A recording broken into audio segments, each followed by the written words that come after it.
Wala akong pasok. Full name, please. Zane Sean. Boom! Ba't ka ba nanggugulat? May pasok ka. Bakit nandito ka?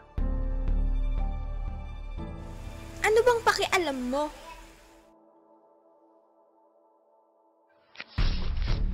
Aray!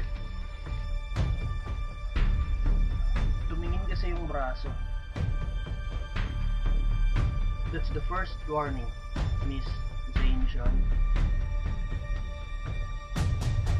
Sa oras na makita pa kitang pakalat-kalat sa oras ng klase, baka tuluyan na itong alisan ng isang braso.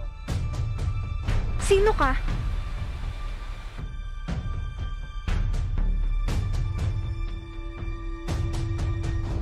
Eighth grade. I am the highest grade student president of L University. Nice meeting you, Miss Sean. I hate you. I'm sorry. Bakit? Natakot ako. Ikaw matatakot? Sa pagkakaalam ko, sa pusa ka lang takot ha. Takot na ako sa pusa. Pero mas takot akong mawala ka.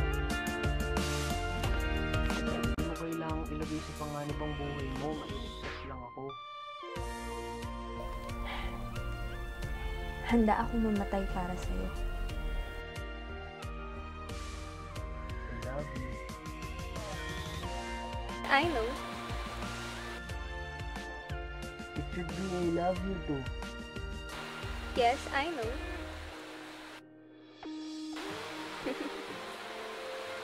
Mahal na mahal kita. Isa pa nga.